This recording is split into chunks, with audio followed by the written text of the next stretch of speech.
pessoal, tudo bem? Bom, a partir do bloco 5, nós efetivamente vamos começar a trabalhar com números, mas foi aquilo que nós comentamos. Cálculos tranquilos, cálculos fáceis, né, de serem visualizados, de serem feitos, mas com o intuito de entendermos a lógica da contabilidade. Passamos por 2 blocos técnicos, né, que se tratavam de estrutura conceitual. A gente vai voltar para uma parte mais básica, né, que é justamente entender o objeto de estudo da contabilidade, que é o patrimônio. Então, a gente vai falar sobre patrimônio, sobre a ótica do controle patrimonial, né, da equação fundamental da contabilidade. Então, é fundamental entendermos esse processo para avançarmos nos outros tópicos. Também dividiremos o patrimônio, assim como o CPC 00, estrutura conceitual, em 2 momentos. Legal? Então vem comigo aqui na tela. Bom, nós falamos já que o objeto do estudo da contabilidade é o patrimônio. E o patrimônio, na verdade, ele é o conjunto indivisível de bens, direitos e obrigações vinculados a uma entidade. Ou seja, lembre-se que nós falamos que a contabilidade é aplicada às entidades. Entidades que possuam patrimônio sob gestão e esse patrimônio possa ser mensurado, né? Então, ou seja, bens, direitos e obrigações constituem um conjunto de patrimônio de uma entidade. Eu falo que é indivisível, porque não há como eu achar que o patrimônio de uma entidade é só bem e direito. Qualquer empresa, qualquer entidade com fins lucrativos, sem fins lucrativos, precisa ter obrigação. Obrigação necessariamente é ruim. Ela é necessária, porque se eu tenho uma obrigação, eu não paguei, eu não saí com caixa ainda, legal? Então a obrigação faz parte do patrimônio, tá? Não do patrimônio líquido, mas do patrimônio geral, tá? Então, ou seja, o patrimônio abrange tudo que a pessoa tem, pessoa jurídica, né, pessoa física, bens, direitos, e tudo aquilo que ela deve, que são as obrigações. Ou seja, ela tem bens, direitos e ela deve as obrigações. Contabilmente falando, só posso reconhecer no patrimônio bens, direitos, obrigações que possam ser avaliadas em moeda. Então, ou seja, eu só posso mensurar, né, ou posso reconhecer contabilmente aquilo que eu consigo avaliar ou mensurar em moeda corrente. Então, como nós já falamos de ativos, passivos, patrimônio líquido, receita e despesa, eu posso, então, afirmar categoricamente que, ao analisar o patrimônio de uma entidade, os bens e direitos de uma entidade são, né, chamados de ativos. Os ativos, né, não mais tecnicamente falando, mas patrimonialmente falando, são um conjunto de bens e direitos. Legal? E as obrigações com terceiros, cabe ressaltar, a gente vai falar sobre isso aqui, que representam a parte positiva matematicamente do patrimônio, é chamada de passivo. O ativo matematicamente é a parte positiva e o passivo, que são as obrigações, é a parte negativa. Por que matematicamente? Porque espera-se que uma entidade tenha mais bens, direitos que obrigações, né, para que ela tenha um patrimônio líquido positivo. Legal? Então essa é a lógica aqui. Bom, então o patrimônio ele pode ser observado sobre 2 aspectos, quantitativo e qualitativo. Quando eu falo de quantitativo, eu falo dos valores, né? Ou seja, qual é o valor de um ativo, de um bem, de um direito ou de um passivo? Qual é esse valor? Isso é quantitativo. E o aspecto qualitativo tem relação com a natureza dos elementos que compõem o patrimônio. Ou seja, quais são os itens que compõem o patrimônio? Não só os valores, mas o meu patrimônio é composto de quê? Caixa, banco, estoque, valores a pagar, valores a receber, ou seja, é a parte de mudança, né, de layout, né? Ou seja, olha, eu posso alterar quantitativamente o meu estoque com venda ou com compra ou qualitativamente, né? Eu posso trocar estoque por algum outro tipo de ativo. Legal aqui? Bacana? Tá? Então, exemplo, determinada entidade possui um ativo total de 100 mil, composto dos seguintes itens: banco, 10 mil, contas a receber, 25, estoque, 35, máquinas, 30 mil. Então, o aspecto quantitativo do patrimônio. Pergunta, por quanto está avaliado o meu patrimônio? Quero saber por quanto. Ó. 30 mais 35, 65, 65, 25, 90, mais 10, 100, 100 mil reais.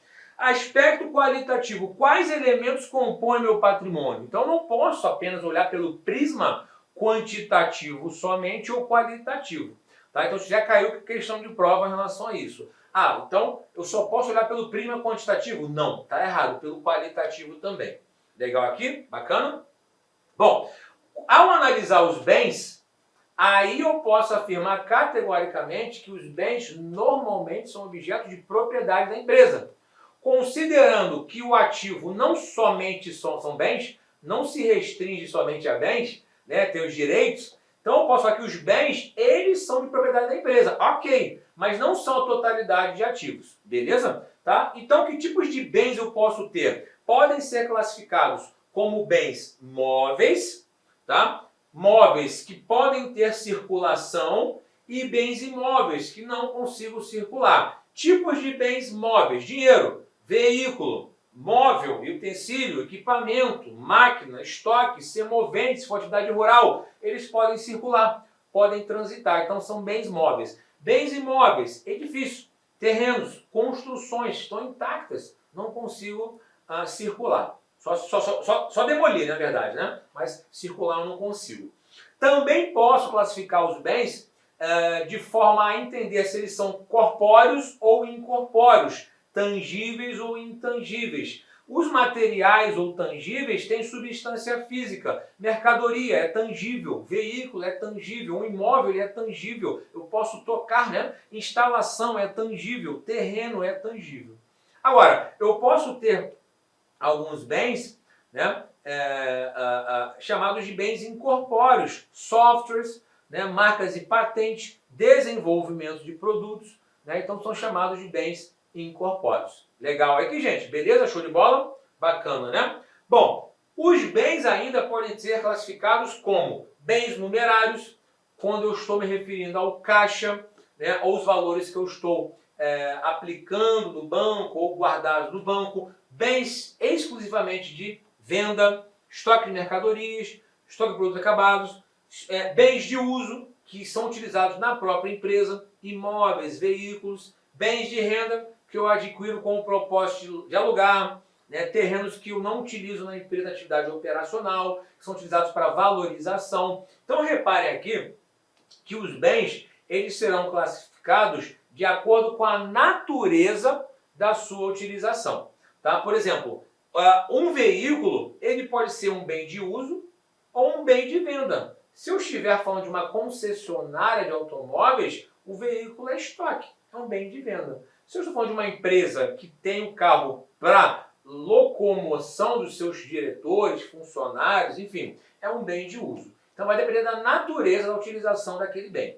Legal aqui? Então são as diversas possíveis classificações dos bens que a empresa tem. Legal? Bacana? Bom, direitos. Direitos também fazem parte dos ativos. Né? Ou seja, direitos são recursos que a entidade tem a receber, tem a utilizar ou tem a recuperar em negócios jurídicos celebrados com terceiros. Normalmente, os direitos têm relação, né, com itens que a empresa se relaciona com terceiros. Olha, eu vendi a prazo, então eu tenho direito a receber. Eu paguei antecipadamente por um seguro que eu vou usar 12 meses, então eu tenho direito de utilizar esse seguro. Eu comprei mercadorias em que eu posso recuperar o imposto da compra, né, na venda desse produto. A gente vai falar mais à frente, também eu tenho direito. Tá? Então, por exemplo, pode ser, por exemplo, o valor que uma empresa vai receber decorrente de uma venda a prazo, o comprador já levou a mercadoria, mas ainda não pagou, então a empresa tem o direito de receber. Eu tenho o direito de utilizar um ativo arrendado. Eu fiz um contrato de 5 anos para usufruir daquele ativo arrendado, então isso é um direito. Tá? Então, ou seja, isso também, né, esses itens fazem parte do conjunto de ativos. Tá? Então, depósitos bancários, contas a receber, duplicatas a receber, a gente vai falar muito sobre isso, que normalmente a gente chama de clientes aqui, né? Títulos a receber, empréstimos concedidos, adiantamento de salários, direito de uso de ativos arrendados, seguros a vencer, entre outros. Com o passar das nossas aulas, nós vamos inserindo aqui todas essas definições aqui para vocês. Tá? Eu não tenho aqui a intenção de que vocês já absorvam todas essas contas aqui e entendam o funcionamento delas. Não é a minha intenção no primeiro momento, mas que vocês entendam que os direitos fazem parte dos ativos também. Legal? E as obrigações? Se as obrigações com terceiros são os passivos, né, obrigações de quê? Ou de entregar caixa, de entregar um bem, ou de entregar serviço. né? Ou seja, normalmente o principal passivo é a entrega de caixa, mas eu posso ter que entregar um bem ou entregar um serviço. Então, ou seja, quando eu compro um bem a prazo, uma mercadoria a prazo, eu não paguei. Então, eu tenho uma obrigação de pagar, né? Quando eu vendo a prazo, eu tenho direito a receber. Quando eu compro a prazo, eu tenho uma obrigação para pagar. Se vocês forem olhar na declaração, né, de imposto de renda de vocês, vai vir lá, bens e direitos. Está lá, bens e direitos. São os seus ativos. E eu vou ter lá dívidas de R$11, que são as obrigações. Legal? Vamos fazer uma analogia, né? Então, ou seja, quando eu compro a prazo, eu tenho uma obrigação de pagar o fornecedor, né? Então gera uma conta a pagar aqui, que normalmente é a conta de fornecedor. E lá no cliente ele tem um direito a receber, que ele gera lá um ativo para receber, um direito para receber. Então são exemplos de obrigações, né? São passivos com terceiros. A maioria das contas que tem o final a pagar, a recolher. Por exemplo, empréstimos e financiamentos a pagar, são obrigações, salários a pagar, duplicatas a pagar, que são fornecedores, né? Títulos a pagar, impostos a recolher, adiantamento de clientes. Por que adiantamento de cliente é um passivo? A gente vai falar sobre isso mais à frente. Se o cliente me antecipa um recurso de um bem que eu ainda não entreguei ou de um serviço que eu não prestei, eu tenho um passivo com ele ainda. Legal? Tá? Então, observação. As obrigações com terceiros são chamadas de passivos. Agora, prestem atenção nessa palavra que eu vou falar agora. São chamados de passivos exigíveis ou simplesmente capital de terceiros. Por que passivo exigível?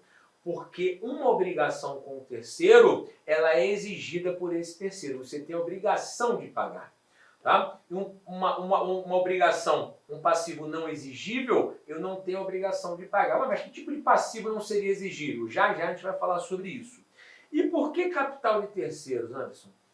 Nós daqui a pouquinho vamos falar que a contabilidade ela segue uma lógica que vocês precisam compreender, que ela trata de aplicação de recursos versus origem de recursos. Vocês já devem ter ouvido falar que o ativo sempre tem que ser igual ao passivo, que o total de débitos tem que ser sempre igual ao total de créditos, por conta dessa mecânica aqui que a gente tem. Então, ou seja, os passivos ou obrigações com terceiros são chamados de recursos de terceiros ou capital de terceiros. Já já vocês vão entender essa mecânica aí, mas lembre-se que a gente vai voltar nisso, tá? Bom, então, dicas importantes, né? Dicas importantes aqui. Patrimônio bruto, conjunto de bens e direitos. Se eu falar que o patrimônio bruto de uma empresa são os meus ativos, está certo? Estaria certo. Então, patrimônio bruto, conjunto de bens e direitos. Então, chamado de capital aplicado, ou seja, o capital está sendo aplicado aonde? Ou no meu bem, ou em direitos. Tá? Patrimônio líquido já é o quê? A diferença entre ativos e passivos que nós falamos lá atrás. Considerando que o ativo são os bens e direitos, então aqui, ó, e as obrigações são os passivos, patrimônio líquido vai ser o quê? Bens mais direitos menos obrigações, ou ativos menos passivos exigíveis. Tá? Então essa expressão aqui, essa equação, né, matemática, é a equação fundamental do patrimônio, ou chamada equação fundamental da contabilidade. A gente vai bater bastante nisso aqui. Legal? Bacana? Beleza? Tá? Então patrimônio líquido é o patrimônio bruto, conjunto de bens e direitos, menos os meus passivos, né? Obrigação com terceiros. Né? Então vamos lá, seguindo o fluxo. Bom, o patrimônio líquido, já que é a sobra, né, ou o valor residual dos ativos da empresa deduzidos dos seus passivos, eu posso afirmar que o patrimônio líquido é a parte que efetivamente pertence aos proprietários de capital, aos sócios investidores. O que vocês acham? Né? O que acontece? Se eu invisto na empresa e ela dá lucro, esse lucro pertence a mim. Então, se o patrimônio líquido ele é aumentado através de lucro, logo esse patrimônio líquido pertence aos sócios ou aos investidores da empresa. E para fins de patrimônio, para fins de lógica contábil, ele é chamado de capital próprio, ou também de passivo não exigível. Por que passivo não exigível? Vamos voltar aqui. O passivo tradicional ele é chamado de passivo exigível, porque se eu pego um recurso emprestado no banco, né, o banco vai exigir o pagamento. Se eu compro a mercadoria a prazo, o meu fornecedor vai exigir o pagamento. Agora, o sócio só pode ter direito de receber o seu recurso, seus dividendos, se a empresa der lucro. Se não der lucro, não há que se falar em distribuição de dividendos. Então, ou seja, o patrimônio líquido também é chamado de passivo não exigível, tá? Ou capital próprio. Por quê? Porque os recursos pertencem aos proprietários de capital, diferentemente do passivo exigível, né? Que são as obrigações com terceiros. Por quê? Porque os recursos aqui pertencem a terceiros. Quem colocou dinheiro na empresa são pessoas de fora. Então eu tenho um passivo com essas pessoas de fora. E o patrimônio líquido, quem colocou recursos, são os sócios investidores. Tem um passivo? Sim, mas não exigível. Então o patrimônio líquido é uma obrigação com os próprios sócios investidores da empresa. Legal aqui? Por isso que é chamado de passivo não exigível. Legal? Bacana? Bom, então resumão aqui, ó, até esse momento. Os bens são aqueles itens de propriedade da empresa. Os direitos são recursos que a empresa tem a receber, a utilizar ou recuperar. As obrigações são valores de bens ou serviços devidos a terceiros. Capital aplicado são os recursos do ativo. Capital de terceiros são os passivos, né, obrigação com terceiros. Capital próprio são os recursos, né, investidos pelos próprios sócios investidores, patrimônio líquido.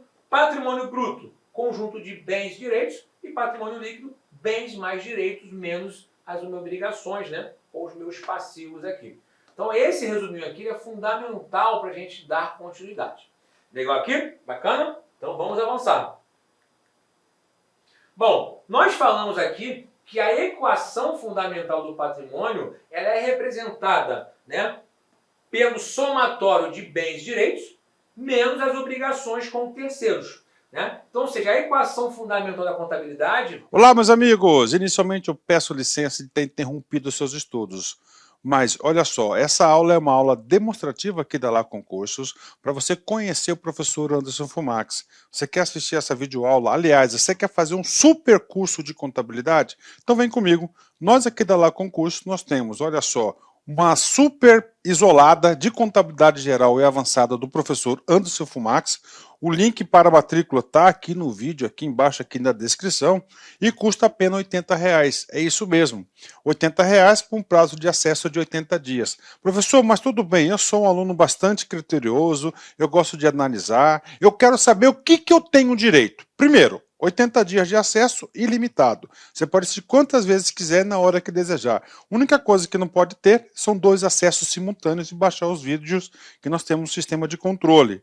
Mas você vai ter direito, contabilidade geral, 30 videoaulas detalhadas, assunto por assunto, estoque, escrituração, competência, caixa, atos administrativos, fatos administrativos, patrimônio, critérios de avaliação de estoques, mais 30 videoaulas também de contabilidade avançada, super atualizado, atualizadíssimo aqui na Lá Concursos, e além disso, eu pedi para o pessoal da edição disponibilizar de full time para vocês aí, de cortesia, claro, dentro do prazo de acesso, também o curso ministrado presencialmente aqui da Lá Concursos, que o professor Anderson Fumax ministrou aqui na LAC. Tá certo, gente? Excelente custo-benefício, R$80. Vem estudar conosco, que eu tenho certeza que você não vai se arrepender. Um forte abraço, fique com Deus, até a próxima, se Deus quiser. Tchau, tchau.